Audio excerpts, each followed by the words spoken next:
My husband slept with our 68-year-old neighbor. You ever get that feeling? That tight, gnawing ache deep in your gut, like your body's trying to tell you that something isn't right before your brain catches up? Yeah, that's where this whole thing started for me. It's crazy to even say it out loud now, but my husband Brad was sleeping with our 68-year-old neighbor. And no, she wasn't some Hollywood cougar or Botox sugar mama. This was Eleanor Whitaker, widow, retired, 3 floors down from us in our historic Charleston neighborhood. When we first moved here 8 years ago, Eleanor was just, sweet old Mrs. Whitaker, always offering up cookies, telling stories about her grandkids in California who never visited, and waving to everyone who passed by her porch swing. She lived in this beautiful 3-story Victorian her husband George left her after he died. Paid off. Worth close to $800,000 easy. Brad used to say how sad it was that she was all alone. And honestly, at first, I agreed. About 9 months ago, she had hip surgery. One of those newer fancy replacements. Brad immediately jumped in, all neighborly and helpful. Grocery runs, bringing in the trash bins, even changing light bulbs for her. That's just who Brad was, or at least who I thought he was. I mean, the man was obsessed with appearances. More skincare than me. Spent hours fixing his hair before work. But I didn't see that as a red flag. Back then, I thought it was endearing. Harmless vanity. Before we go further, don't forget to like this story, hit subscribe, and tap the bell so you don't miss what happens next. At first, his visits to Eleanor's house were once a week. Usually Sundays. He'd bring her groceries, help her get around while she was recovering. Sometimes I even went along. She'd serve us tea and show us pictures of her grandkids while Brad insisted on not taking any money for his trouble. Said it was just being a good neighbor. But then, the trips started happening more often. Twice a week. 3 times. Then it became quick stops after work. Always checking in on Mrs. Whitaker. And I let it go. Because who would ever suspect your husband of cheating with a woman old enough to collect Social Security? Everything changed on a Thursday morning. I was standing in the kitchen, pouring coffee into my favorite mug, the one that says I do what I want with a sassy little cat on it, when Brad came in, spritzing himself with cologne. And not his usual cheap stuff either. No, he was wearing the expensive bottle I bought him 2 Christmases ago. The one he saved for special occasions. Running errands for Eleanor again? I asked, trying to sound casual. Yeah, her fridge is empty. Thought I'd help her stock up, he said, flashing me that charming smile that used to make my knees weak. It was the 3rd time that week. And the cologne? That wasn't for grocery shopping. But I said nothing. Because honestly, my brain refused to go there. My Brad wouldn't. Not with her. Not with anyone. That afternoon, during my lunch break, I'm a dental hygienist, so my mornings are usually spent elbows deep in mouths. I got a notification from Coastal Federal Credit Union. Something about the loan on Brad's truck being paid off. We still owed over $18,000. At first, I figured it was some kind of banking error or maybe a system glitch. I called them right from my car, sitting there in the parking lot eating a sad gas station sandwich. The woman on the other end was chipper, like she thought she was delivering great news. Yes, ma'am. The payment cleared this morning. Fully paid off. I froze. From where? I asked. She checked the account. It came from an external account. From a Ms. Eleanor Whitaker. My world spun. My sandwich dropped straight into my lap, mustard and crumbs everywhere. The kind bank lady kept asking if I was still on the line. I hung up without another word. I somehow stumbled back into work, lied to my boss about having a migraine, and left early, which I never do. My coworker tried to check on me, but I mumbled something about low blood sugar and bolted. Driving home felt like driving underwater. My mind kept cycling through excuses, desperate for some explanation that didn't involve that. Maybe Eleanor was confused. Maybe she accidentally used the wrong account. Maybe Brad had casually mentioned our loan and she offered to help, out of the kindness of her old lady heart. But the more I thought about it, the fewer excuses made sense. When I finally pulled into our street, I saw Brad's truck already in our driveway. At 2 p.m. on a Thursday. He was supposed to be at work. I parked a few houses down. My hands shook on the steering wheel. I waited. 5 minutes. 10. 20. Finally, the front door opened. And there was my husband of 6 years, walking out of Eleanor's house, adjusting his belt. His hair tousled in that way I knew all too well. Behind him stood Eleanor, smiling coyly in a silky pink robe that probably cost more than my car payment. My stomach flipped. I followed him that afternoon, something I'm not proud of. Like some bad Lifetime movie detective, I trailed him to the upscale car wash across town. Watched as he obsessively vacuumed the truck, wiped down every surface, doused the interior with enough air freshener to kill a horse. Then he drove home, walked through the door at 5:30 p.m. like nothing happened, kissed me on the forehead, complained about traffic, asked what was for dinner. Venom, I thought. I made venom for you tonight. I couldn't eat. My hands trembled as I set the table, dropped utensils, fetched water just to avoid letting him see my face. That night, I lay awake while he snored beside me. The same questions ran circles in my head. How long? How many times? How could he? By morning, I needed answers. By the time the sun came up that morning, my mind wasn't just racing, it was spiraling. I barely slept. Every time I closed my eyes, I saw Brad adjusting his belt, Eleanor standing there in her silky robe, smirking like some twisted queen of the neighborhood. But I wasn't going to confront him empty-handed. I needed something concrete, something that would shut down any lie he was bound to spit out. So after he left for work, like nothing was wrong, like we weren't living in two completely different realities, I grabbed his truck keys from the dish near the door. My hands were shaking so bad I dropped them twice. I climbed into his truck, heart pounding like it was trying to break out of my chest. I searched everywhere, under the seats, inside the sun visor, even under the floor mats. Finally, I popped open the glove compartment, and there it was. Folded neatly beneath his vehicle registration, some fast food napkins, and a couple of unpaid parking tickets, a greeting card. Bright pink. Glittery. With a little cupcake on the front that read, "Happy 34th birthday, my baby." I knew the moment I touched it that this wasn't from me. My birthday cards didn't come with smudges of bright red lipstick inside. When I opened it, my stomach turned. Inside, written in shaky, old lady cursive, it said, "These last 8 months have made me feel alive again. I'll always love you, my sweet Brad. Love, Eleanor." 8 months. 8 damn months he'd been sleeping with her, sneaking around while I was at work, while I made his dinner, while I washed his clothes. I stumbled out of the truck and barely made it to the driveway before I threw up, right there on the concrete, heaving and gagging like my body was trying to physically purge the betrayal. My neighbor across the street saw me crouch there and asked if I needed help. I waved him off. I couldn't even speak. My throat was burning, my hands numb. And then, I lost whatever was left of my common sense. I didn't even change my clothes or wash my face. I was still in my wrinkled scrubs from yesterday, mascara streaked down my cheeks, my breath stinking of bile, and yet I marched straight down the street to Eleanor's front door. I don't know what I was expecting. Maybe I wanted to see her face. Maybe I thought she'd deny it, and I could pretend none of this was real. But when she opened that door, wearing that same damn pink silk robe, smiling like she'd been expecting me, I knew I wasn't going to get denial. "Oh, sweetheart," she said with this soft, condescending tone. "He told me you knew." I blinked. Knew? Knew what? "About us," she continued calmly.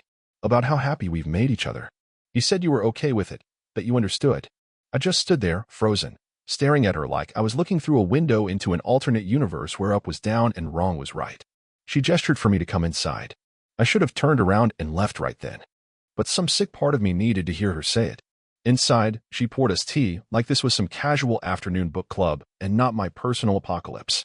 She sat across from me, folding her hands over her perfectly manicured nails, and said, "Brad has been such a light in my life since George passed. I never thought I'd feel joy again at my age." I wanted to scream, but I couldn't find my voice. Then she pulled out a manila folder and slid it across the table toward me, like she'd been waiting for this moment.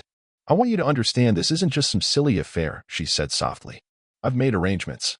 My lawyer filed an updated will 2 weeks ago. Brad will inherit my home." My eyes darted to the document. There it was, plain as day. Eleanor had left her entire $800,000 property to my husband. She kept talking like we were discussing some charitable act. "You're still young," she smiled. "You'll rebuild. But Brad, he's given me happiness again. And when you reach my age, you realize how short life really is. You have to grab joy wherever you find it." I could feel my skin crawl. My fingers were digging into my thighs beneath the table to keep myself from slapping her right there.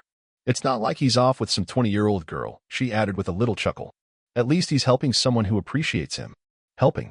That's how she framed it. Like Brad was doing a community service project. In her bed. I couldn't sit there any longer. My brain was screaming. My stomach was still twisting from earlier.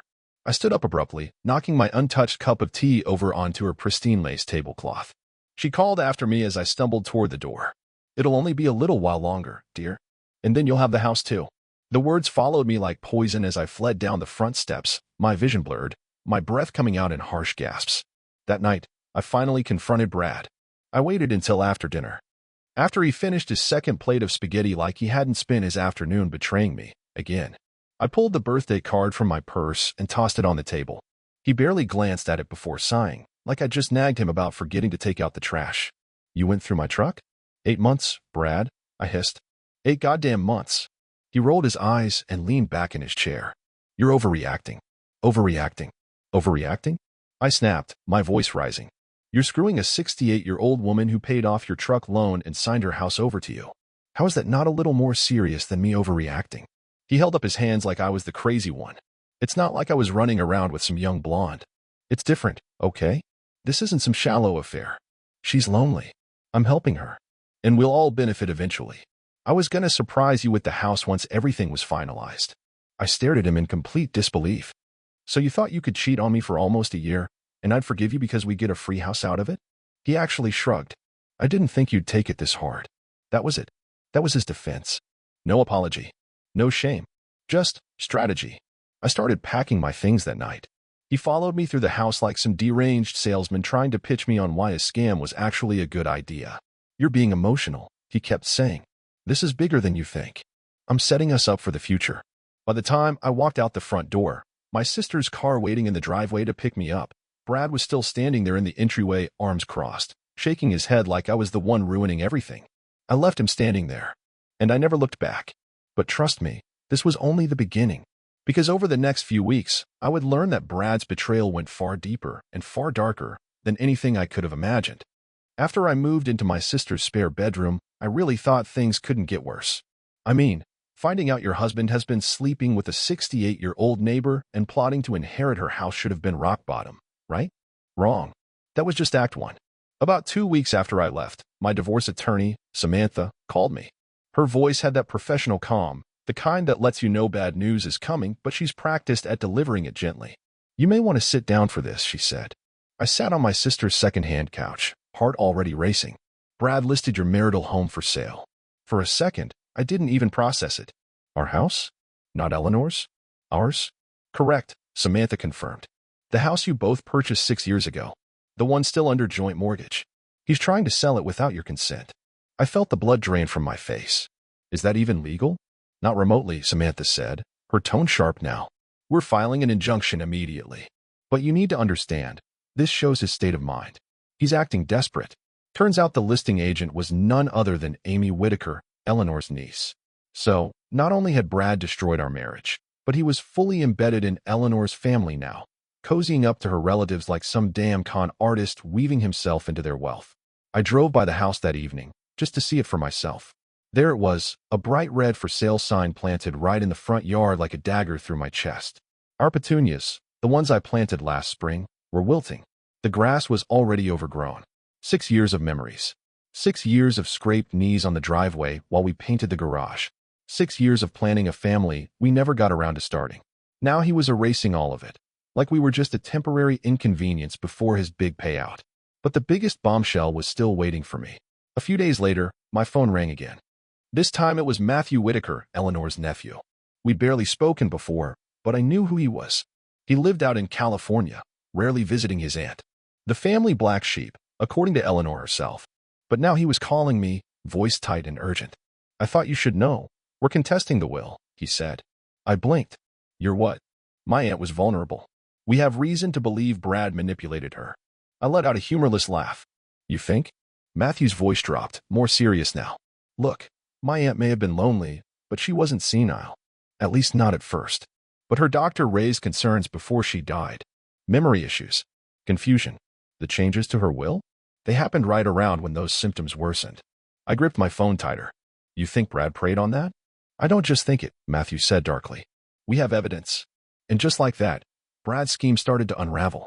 While my divorce attorney went after him for trying to illegally sell our house, Matthew's family hired a probate attorney specializing in elder exploitation cases. This wasn't some small-town lawyer either. They flew in a big shot from San Francisco, a real pit bull. And the evidence they gathered, my God. They had bank surveillance footage showing Brad physically accompanying Eleanor to change her will and transfer funds, hovering behind her like some controlling handler. Text messages where Brad coached Eleanor on what to say to her attorney about being of sound mind. A recorded phone call, which still makes me sick, where Brad told his friend Nick she barely remembers what she had for breakfast. This is easy money, man. But the real nail in the coffin? Janet. Janet was Eleanor's hairdresser, her weekly confidant, who apparently heard everything for months while trimming her silver curls. God bless Janet. She testified that Eleanor often seemed confused, sometimes couldn't recall Brad's name, even mistakenly called him George, her dead husband. Janet had reported her growing concerns to Eleanor's physician, who noted them in her medical records. The judge reviewing the case didn't need long. Classic undue influence. Financial abuse of a vulnerable elder. Not only was the will thrown out, the court froze all Brad's accounts pending a criminal investigation. And just when I thought Brad had finally been backed into a corner, the man pulled his most cowardly stunt yet. He disappeared. Gone. Truck abandoned at a rest stop outside the state line. Cell phone dead. Social media accounts deleted. Even his mother hadn't heard from him. For 3 weeks, it was like he'd evaporated into thin air. The detectives assigned to the elder abuse investigation called me multiple times, asking if I had any idea where he might have gone. I didn't. I wish I had. The whole time, I kept flipping between anger and, honestly, fear. Not fear for him, but fear he might do something stupid. Well, he did. 2 weeks later, my world exploded again. It was nearly midnight when Samantha, my divorce attorney, called, which she never does that late. Turn on Channel 5 News. Now, there, on my TV screen, was Brad, in handcuffs, being shoved into a police cruiser. Apparently, after burning through whatever cash he had left, Brad tried to rob a gas station, wearing a fake beard, sunglasses, and a baseball cap. He handed the terrified teenage clerk a note claiming he had a gun, though he didn't, and demanded all the cash in the drawer. He got away with, drumroll, $800. And where did my criminal mastermind husband go next? Straight across the street to deposit the stolen cash into his frozen bank account at Coastal Federal Credit Union. The police were waiting in the parking lot. They arrested him right there. The fake beard was still in his jacket pocket. At this point, I didn't know whether to scream, cry, or laugh hysterically. Honestly, I just poured myself a drink, collapsed on the couch, and stared at the ceiling for what felt like hours. The man I married was insane. But as insane as it already was, the darkest part of Brad's story hadn't even been exposed yet. Because when the police searched his abandoned truck, they found everything. When the detectives finally got into Brad's truck, they expected maybe a few receipts, leftover fast food bags, maybe some dumb piece of evidence linking him to the gas station robbery. What they found was way darker than anyone had imagined. Inside a hidden compartment in the truck bed, yeah, the man had actually rigged up a little secret compartment. They found multiple notebooks. Not one, not two, multiple. Each one meticulously organized, like some sick financial planner's ledger. But instead of stock investments or mortgage payments, these were lists of names. Names of women, ages, marital status, health conditions, net worth estimates, family situations. All older, all wealthy or at least comfortably retired. Most of them, like Eleanor, were widowed. And beside every name, notes on how vulnerable they were. Widows with no kids nearby. Widows with declining health. Widows who were lonely. Some entries even included creepy little reminders like, compliment gardening skills, ask about family, and early convo, bring cookies for grandkids, even if non-existent. This wasn't just a man who fell into an affair with our neighbor. No, this was a calculated plan. A long con. Brad had been grooming Eleanor. And Eleanor? She wasn't even his first attempt. She was just the first one who fully took the bait. The DA called me in after they discovered everything. I sat across from Detective Owens, his jaw tight, voice calm but strained. Your husband, Owens paused, corrected himself, your ex-husband, was targeting these women for years. Eleanor was his first successful inheritance setup, but he'd been attempting this long before you even married him. I couldn't breathe for a second. Before me? I whispered. Owens nodded. We found entries dated as far back as 2010. I did the math in my head. That was 2 years before I even met Brad. So, I swallowed, my throat dry. Our entire relationship was likely part of his longer plan. Owens finished gently. You were stable. You had a good job. Good credit. You allowed him to create a picture-perfect stable life while he targeted wealthier, more vulnerable victims. I don't even remember driving home after that meeting. My sister was waiting for me. She sat me down, handed me a glass of water, and didn't say a word while I just sat there, staring into nothing. I wasn't even crying anymore. At some point, your body just stops reacting. Meanwhile, back in court, Brad was being absolutely destroyed. With the evidence from the diaries, the bank footage, the text coaching, the elder abuse charges doubled down. The DA added multiple counts of attempted fraud, financial exploitation of the elderly, And of course, armed robbery, even if the armed part turned out to be fake. His attorney, now a public defender, since Brad had burned through any remaining money, tried every pathetic argument possible. He claimed Eleanor pursued him, that he was pressured by her loneliness, that he got in over his head but was ultimately trying to care for her.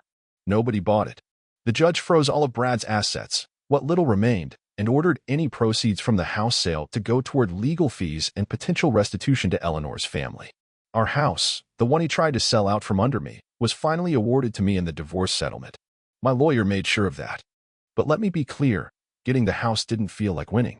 It felt like inheriting a crime scene. While the legal mess unraveled, the Whitaker family officially took control of Eleanor's estate again. They reached out to me, not out of obligation, but kindness. Matthew sent me a card that read, "Our mother wasn't perfect, but she didn't deserve what happened to her. Thank you for standing up when others might have turned away." I kept that card. Still have it tucked in a drawer. The sentencing came 3 months later. Brad got 9 years in federal prison. He won't even be eligible for parole until you're 7. When the judge read the final sentence, Brad barely flinched. He stared forward like the world had wronged him. I couldn't even recognize the man I once married. There was no remorse, no shame, just bitterness. Now, the house is on the market. The grass is finally trimmed, the petunias replanted, though honestly, I can barely stand to look at them some days. I'm planning something new, something far away. Because after everything, I realized something simple, but life-changing. Sometimes, starting over isn't running away. Sometimes, it's survival. It's strange, how quiet life can feel after so much noise. For over a year, my world was a spinning tornado: betrayal, courtrooms, lawyers, lies, cops, public humiliation.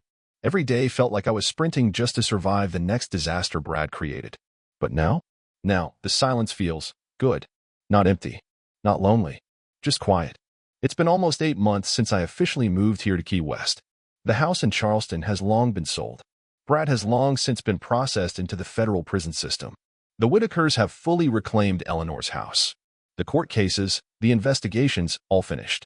The only thing left is healing. Some days, when I'm walking along the beach, I still catch myself thinking, how did I ever get here? How did I not see it? How did I marry a man capable of such ugliness? Those questions don't haunt me the way they used to, but they do linger, like soft bruises you forget about until you bump them again. Therapy's helped. A lot more than I expected. In one of my sessions, my therapist said something I'll never forget. You don't heal by pretending it never happened. You heal by accepting it happened and knowing it doesn't define who you are. That stuck. Because for a long time, I thought Brad's actions reflected something broken in me. Like I must have been weak to let it all happen. But the truth is, people like Brad don't pick weak people. They pick good people. People who see the best in others. People who believe in second chances. And that's not a flaw. What still shocks me most, even now, isn't just that Brad cheated on me with a 68-year-old neighbor. It isn't even the robbery or the elder abuse or the creepy little diaries they found in his truck. What still stuns me is how calmly he could justify all of it to himself. In Brad's mind, it was never really wrong. It was smart, strategic, helping someone while securing his future. That's what sociopaths do, I guess. They tell themselves their own lies so often, they forget they're lying at all. I've also stopped obsessively checking the prison records. In the beginning, I checked every month, just to be sure he was still where he belonged. But now, I don't care anymore. Let him rot. That part of my life is closed. A few months back, Matthew Whitaker actually visited me here. Not out of obligation, just to check in. He was in Florida visiting friends and wanted to stop by. We sat at a little seaside cafe, drinking coffee under the palms. At one point, he raised his cup to me and said, you might have saved more people than you realize. My aunt. Maybe others down the line he would have targeted. That part hit me hard, because for the longest time, I kept feeling like the fool in this story. The one who didn't see it coming. The one who got blindsided. The one who should have known better. But sitting there, hearing that, it finally clicked. Maybe my pain didn't just end with me. Maybe exposing Brad prevented other women from falling into his web. Maybe that was my small piece of justice. I won't pretend I'm fully healed. That would be a lie. The scars are still there. Trust takes longer to rebuild than you'd think. Relationships? I'm not ready. And that's okay.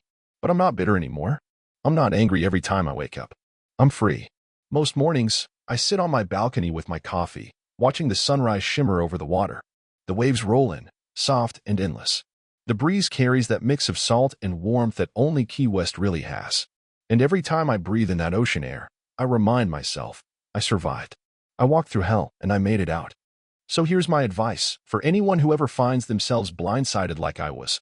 When your world falls apart, don't waste energy trying to glue the pieces back into what it used to be. Build something new, something better, something yours.